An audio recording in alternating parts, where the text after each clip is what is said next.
My name is Penski. I play Paula, Rachel, and Christina, all three of which have the unfortunateness of going on a date with Brad. My name is Saer Karim. I play the narrator. I tell the story. I'm inside Joey's head, and I try to make sure that everything goes accordingly. And you know, I just got a text message. I'm pretty popular. Can we do that, please, and turn your sounds off? Go.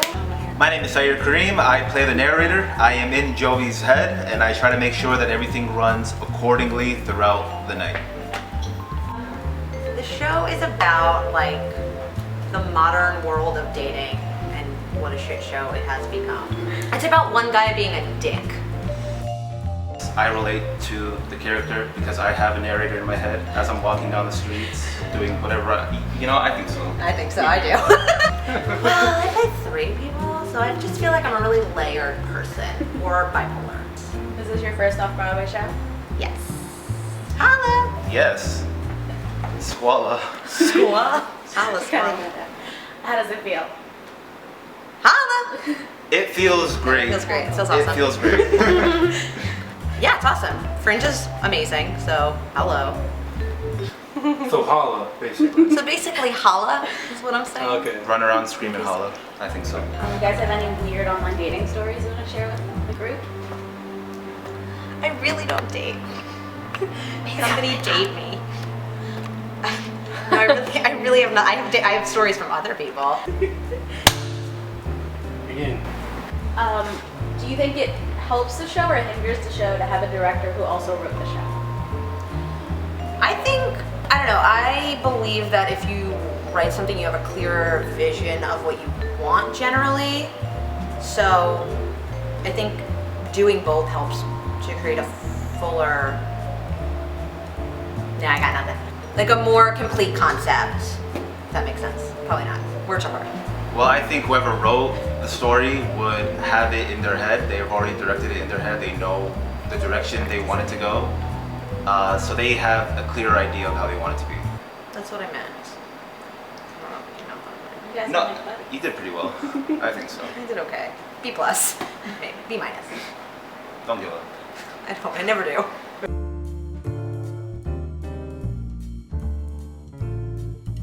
Yeah. Yeah. I love working with women directors because they are so underrepresented in just entertainment in general. So I always think it's refreshing to be able to work with a female director who has been able to get her work produced and get hired, because it's a big old boys club. And I connect better with women directors. They're more open and they've had to work a little harder to get where they are. So I love it. I'm a big fan. Yeah, I love working with women directors. I think I've actually worked mostly with female directors, and they just have a unique taste, a unique idea. Are you tasting them? I'm not tasting my directors. Cut that out. Yeah, you're gonna have to cut that out. Stop looking at people. And I think Buffy is one of the greatest female TV characters out there. But she wasn't a What does that director. have to do with the question? Is she your director? No, she's not my director. But I think female directors have a great way of conveying what they want to show. I think they're cool. Sorry. Girl power. Tell them how you don't like women. I No, love you women. already did that. Okay, that's it. Brad. I want to play Brad because I'm an excellent sleazeball. I want to play Brad because that's just who I am in real life. I definitely want to play Brad. 100%. No question asked. It said that like financial managers make 110K a year, so I was like, okay, sign me up. Sorry, what are we doing?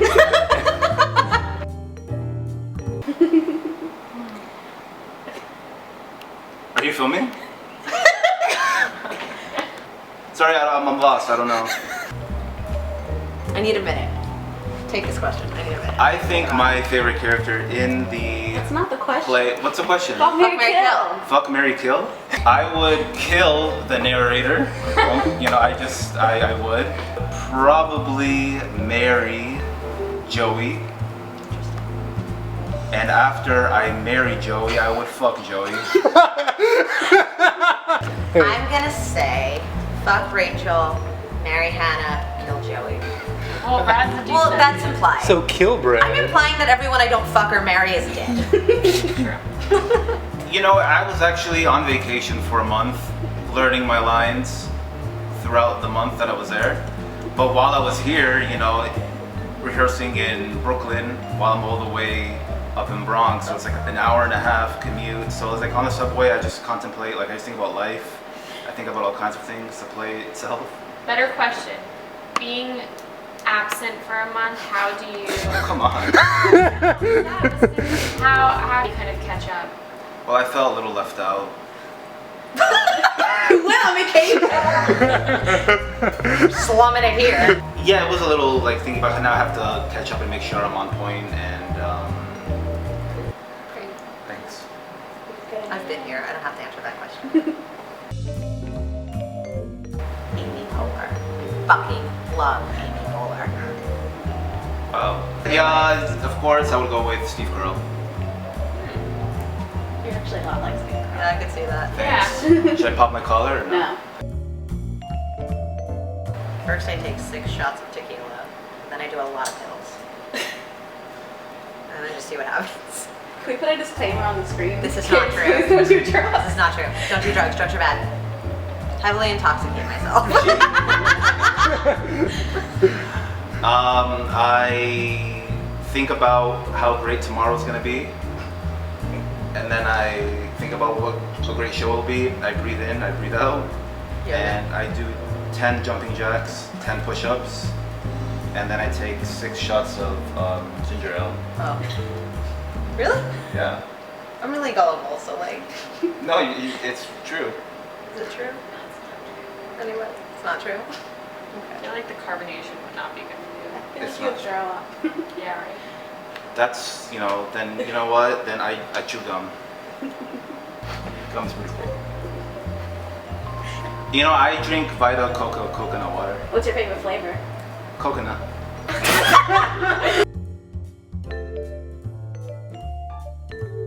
I did a show last year for a festival called The True Hollywood Story. That was about the characters from the McDonald's commercials, what happened to them after. And it was really awesome, and I loved it, and the whole cast was amazing. It was just super funny, and like a throwback to watching like the McNuggets on TV as a child. Well, I could always go back to my first moment on stage, which I think will always be memorable, was playing 2 different characters, which I thought was going to be really challenging, but overall the feedback was great, and I think I did a pretty good job. In what show? The Imaginary Invalid By whom? by Moliere. French. I'm not French. Oh, when this is over. Christine, you're not. I'm Italian and Polish and Irish. Anything you want to say to the audience? Dear audience. Potential audience. What? Dear potential audience. Wow. Oh my god. Thanks, buddy. Can I go again? Yes. Dear audience, you should come see our show because it's fucking hilarious. And if you don't, you're really gonna be missing out. Tickets are on sale. Tickets are on sale. Tickets are on sale. Tickets are on sale, and if you miss out, you're gonna look back and just realize what a great play you missed. And you probably won't be able to sleep at night, so please go watch the show. Please support us, and Help us yeah. embarrass you. Swipe right on Swipe Right. Woo! Yeah! I think we can cut.